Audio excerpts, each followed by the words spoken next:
एक मशहूर पंक्ति है, truth is the first casualty of war. इसका मतलब क्या है? युद्ध में सबसे पहले सत्य निशाने पर आता है, नष्ट होता है या उस पर हमला होता है, और इस नुकसान को रोकने या कम करने की जिम्मेदारी पत्रकारों की होती है, सत्य को बचाने की। वॉर रिपोर्टिंग दुनिया के सबसे जोखिम भरे कामों में एक है। एक तरफ आपको अपनी भावनाओं को काबू में रखना होता है, दूसरी तरफ निष्पक्ष होने का भार लेकर भी चलना पड़ता है। बीबीसी के लिए कई लड़ाइयां कवर कर चुके जॉन सिम्पसन ने एक दफे कहा था, मैं एक देशभक्त अंग्रेज हूं, मैं अपने मुल्क को सितारों की तरह चमकते देखना चाहता हूं, लेकिन मैं इसकी गलतियों को ढकना नहीं चाहता और ढक नहीं सकता। आज के दिन वॉर रिपोर्टिंग का जिक्र छेड़ने की एक वजह है। 15 मार्च को रूस यूक्रेन युद्ध कवर कर रहे फॉक्स न्यूज के 2 पत्रकार बमबारी की चपेट में आ गए। कीव के पास हुए हमले में दोनों की मौत हो गई। उनमें से एक पियरे ज़ैकरेस्की लंदन के रहने वाले थे, इराक, अफगानिस्तान और सीरिया में वॉर कवर कर चुके थे।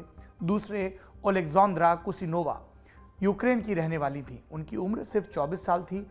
फॉक्स न्यूज़ के साथ बतौर कंसल्टेंट जुड़ी थी। इससे पहले कीव में ही एक हमले में पत्रकार और फिल्म निर्माता ब्रेंट रेनो की भी जान जा चुकी है। वो प्रतिष्ठित अमेरिकी अखबार न्यूयॉर्क टाइम्स के लिए काम कर चुके थे। रूस यूक्रेन युद्ध में अभी तक कुल 5 पत्रकारों की मृत्यु हो चुकी है। हम उम्मीद करते हैं कि ये युद्ध और किसी की जान ना ले। हमारी प्रार्थना है कि शांति कायम हो, लेकिन युद्ध अभी रुका नहीं और इस वजह से आशंकाएं भी खत्म नहीं हुई हैं। आज के एपिसोड में हम वॉर रिपोर्टिंग से जुड़ी कुछ हैरतअंगेज कहानियां सुनाएंगे, जानेंगे युद्ध क्षेत्र में पत्रकारों के सामने क्या चुनौतियां होती हैं और बताएंगे रूस यूक्रेन युद्ध में नया क्या हुआ। नमस्ते, मेरा नाम सौरभ द्विवेदी है और आप लल्लन टॉप का अंतर्राष्ट्रीय प्रसंगों से जुड़ा रोजाना का कार्यक्रम दुनियादारी देख रहे हैं। Brought to you by Kuku FM. Download the app now. दुनियादारी के इस एपिसोड के स्पॉन्सर हैं कुकू एफएम। उनका होली स्पेशल ऑफर चल रहा है। प्रीमियम सब्सक्रिप्शन लेंगे तो 50% की छूट मिलेगी। अब आप पूछेंगे, भैया लल्लन टॉप प्रीमियम सब्सक्रिप्शन क्यों लेंगे? कुकू एफएम एक ऑडियो बुक्स का प्लेटफॉर्म है, यानी यहाँ पर किताबें आवाज़ की शक्ल में हैं। आप जाएंगे, किसी ऑडियो बुक को खरीदेंगे, कान पे फुंथड़ा लगाएंगे, आप बाकी काम भी करते रह सकते हैं। बर्तन धो सकते हैं, झाड़ू पोछा कर सकते हैं, वॉशिंग मशीन चला सकते हैं, चादरें बदल सकते हैं, डस्टिंग कर सकते हैं, तमाम काम कर सकते हैं और साथ के साथ आपकी श्रवणेंद्रियां इस ज्ञान गंगा के प्रवाह का भी आचमन कर सकती हैं। अगर आप प्रीमियम सब्सक्रिप्शन लेंगे तो आपको 50% की छूट मिलेगी, पर छूट के लिए आपको एक काम करना पड़ेगा। हम आपको अपना गुइयां बज्जू मान के बताए दे रहे हैं। कोड डालना पड़ेगा, कोड है HOLY50 HOLI50। सूचना समाप्त। अब दुनियादारी में जिस प्रसंग के लिए आप आए हैं वो शुरू करते हैं। सबसे पहले बैकग्राउंड। साल 1861 अमेरिका में सिविल वॉर की शुरुआत हो चुकी थी और तब तक फोटोग्राफी का आविष्कार हुए भी 3 दशक हो गए थे। उस दौर में फोटोग्राफी का काम बड़ा दुष्कर हुआ करता था। मशीनें बड़ी होती थी, चलाने के लिए एक से ज्यादा लोग लगते थे। एक तस्वीर निकालने के लिए पूरे इक्विपमेंट्स को शिफ्ट करना होता था। इसलिए उस समय युद्ध की ज्यादातर तस्वीरें प्री प्लान्ड हुआ करती थी। इन तस्वीरों में सैनिक सजे धजे दिखते थे। युद्धकाल की इन तस्वीरों में कहीं भी युद्ध का असली पुट नहीं होता था। पर एक शख्स था जो इस चलन को बदलने वाला था। उसका नाम था मैथ्यू ब्रैडी। सिविल वॉर के दौरान उन्होंने 20 फोटोग्राफर्स को हायर किया, $1 लाख से ज्यादा का खर्चा किया। ब्रैडी इस सिविल वॉर की फुल कवरेज चाहते थे, जैसा उन्हें दिखा वैसा दुनिया को दिखाना। उन्होंने अधिकतर साजो सामान किराए पर लिया। लगा था कि जब लड़ाई खत्म होगी तब सरकार सारी तस्वीरें खरीद लेगी, पर ऐसा हुआ नहीं। सरकार ने दिलचस्पी नहीं दिखाई। नतीजतन उन्हें अपना स्टूडियो बेचना पड़ा। कई सालों की भागदौड़ के बाद सरकार ने उन्हें $25,000 का भुगतान किया। लेकिन $25,000 से क्या होता है, क्योंकि खर्चा आपने सुना $1 लाख से ज़्यादा का हुआ था। नाकाफ़ी था ये खर्चा। मैथ्यू ब्रैडी 1896 के साल में फिर गुमनामी की मौत मर गए, कर्जे में दबे। फिर 1898 के साल में पहली बार युद्ध की मूविंग तस्वीरें कैप्चर करने का दावा किया गया। ये दृश्य कहाँ के थे? फिलीपींस के तट पर हुए एक नेवल वॉरफेयर के। पर बाद में पता चला कि इस वीडियो को न्यूयॉर्क के एक स्टूडियो में शूट किया गया था। 19वीं सदी बीत गई। अब पूरी दुनिया में नई लड़ाइयों का माहौल तैयार होने लगा था। क्षेत्रीय और वैचारिक असंतोष बढ़ रहा था। ताकतवर देश नई सीमाओं का अधिग्रहण करने की फिराक में थे। इन सब के बीच 28 जून 1914 को सरायेवो शहर में एक गोली चली। इस गोली ने ऑस्ट्रिया हंगरी साम्राज्य के उत्तराधिकारी आर्च ड्यूक फ्रांज फर्डिनेंड की जान ले ली। बंदूक का ट्रिगर दबाने वाला सर्बिया का नागरिक था। ऑस्ट्रिया हंगरी ने अल्टीमेटम दिया और फिर 28 जुलाई को युद्ध का ऐलान कर दिया और यहीं से पहला वर्ल्ड वॉर शुरू हो गया। उस दौर में मोबाइल, टीवी या इंटरनेट की सुविधा उपलब्ध नहीं थी। लोग युद्ध क्षेत्र की जानकारियों के लिए अखबारों पर पूरी तरह से निर्भर थे। अधिकतर अखबारों का इस्तेमाल सरकारी प्रोपेगेंडा को फैलाने के लिए होता था ताकि जनता का समर्थन बरकरार रखा जाए। कई बार अखबारों ने युद्ध का माहौल भी तैयार किया, जिसके चलते देशों को लड़ने के लिए मजबूर उतरना पड़ा। इसका एक उदाहरण क्यूबा का है। 1890 का दशक था। उस वक्त क्यूबा पर स्पेन का कब्जा था। स्पेन के कमजोर पड़ते ही विद्रोह शुरू हो गया। क्यूबा में बहुत सारे अमेरिकी लोगों की संपत्तियां थी। उनकी सुरक्षा के लिए अमेरिका ने अपने समुद्री युद्धपोत यूएसएस मेन को हवाना भेजा। जहाज में युद्ध का साजो सामान रखा था। सैनिकों को लड़ाई में जाने की मनाही थी। उन्हें क्या कहा गया? जब तक आदेश ना आए चुपचाप बैठे रहना, व्याकुल ना होना। फिर आई 15 फरवरी 1898 की तारीख। इस दिन यूएसएस मेन में एक जोरदार धमाका हुआ। जहाज हवाना हार्बर के पास समंदर में डूब गया। 260 क्रू मेंबर्स की मौत हो गई।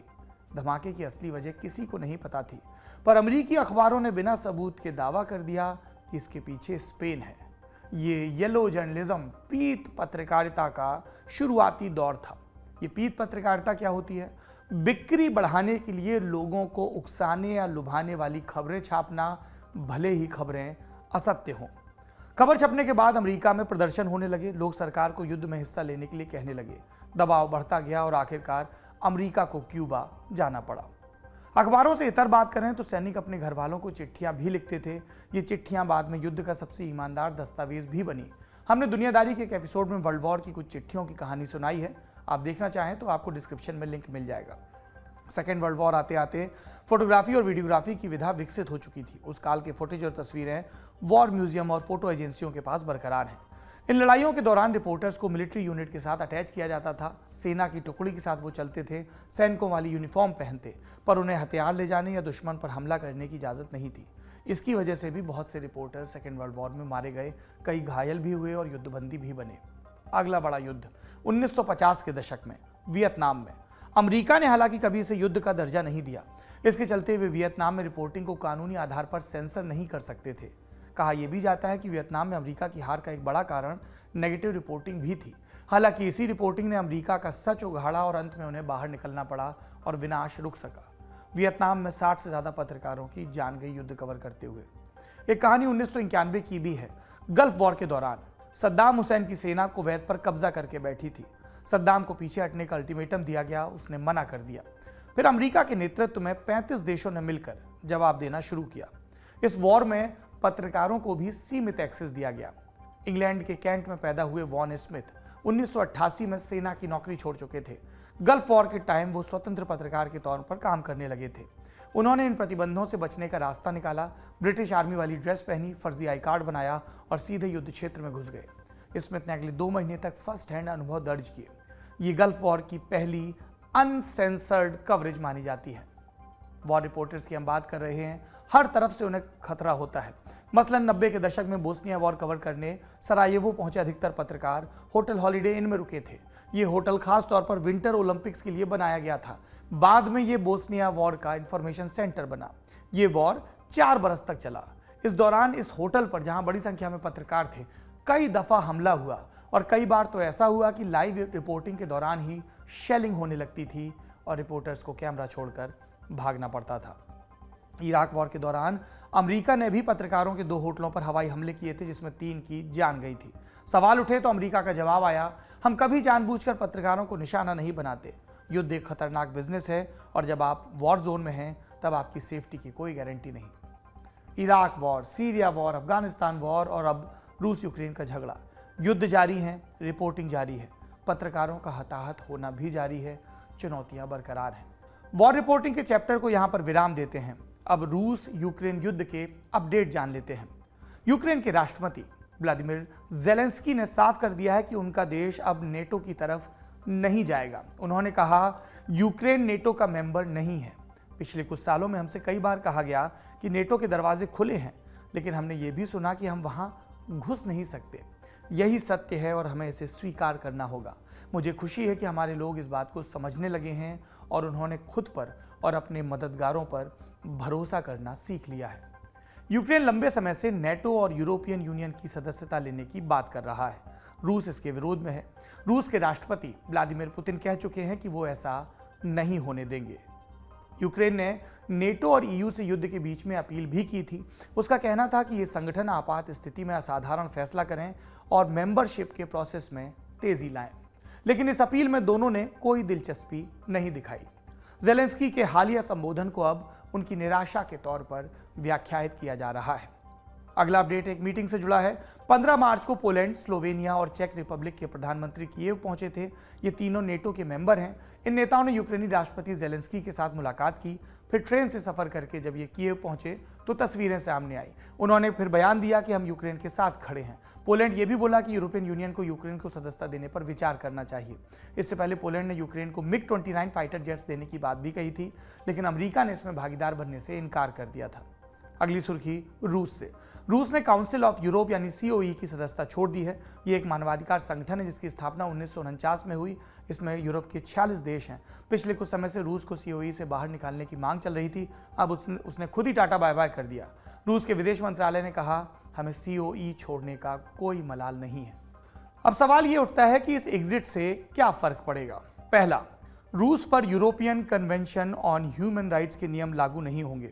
दूसरा, रूस अपने यहाँ मौत की सजा का नियम फिर से लागू करने के लिए आज़ाद होगा। और तीसरा, रूस के नागरिक European court of human rights में शिकायत नहीं कर सकेंगे। रूस ने सीओई की मेंबरशिप 1996 में ली थी। वो इस संगठन को छोड़ने वाला दूसरा देश है। 1969 में ग्रीस ने भी इसकी मेंबरशिप छोड़ी थी, पर 5 साल बाद वापस लौट आया था। अगला अपडेट अमेरिका से। अमेरिका के राष्ट्रपति जो बाइडेन ने यूक्रेन के लिए लगभग 1 लाख करोड़ रुपए की सहायता वाले पैकेज पर दस्तखत किए। पैसे का इस्तेमाल तबाह हुए देश को पुनर्निर्माण दोबारा से खड़ा करने के लिए किया जाएगा। जो बाइडेन 24 मार्च को ब्रसेल्स जा रहे हैं। वहां वो नेटो की आपातकालीन बैठक में हिस्सा लेंगे। यूरोप के दिग्गज नेताओं से मुलाकात भी करेंगे जिसमें यूक्रेन का इशू डिस्कस होगा। 16 मार्च को ज़ेलेंस्की अमेरिकी संसद को भी संबोधित करेंगे वीडियो कॉन्फ्रेंसिंग के जरिए। जानकारों की माने तो ज़ेलेंस्की नो फ्लाई जोन घोषित करने की मांग दोहरा सकते हैं। हालांकि नेटो इससे इनकार कर चुका है। दूसरी संभावना है कि ज़ेलेंस्की फाइटर जेट्स की मदद मांग ले। अमेरिका में इस पर राजनीतिक पार्टियों के विचार बटे हुए हैं।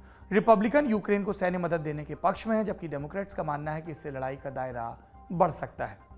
रूस यूक्रेन युद्ध के ये थे आज के अपडेट। इस पर हमारी नजर बनी रहेगी। आप बने रहिए ललन टॉप के साथ। आज का दुनियादारी यहीं खत्म होता है। उम्मीद है कल फिर मुलाकात होगी। शुक्रिया, शुभ रात्रि।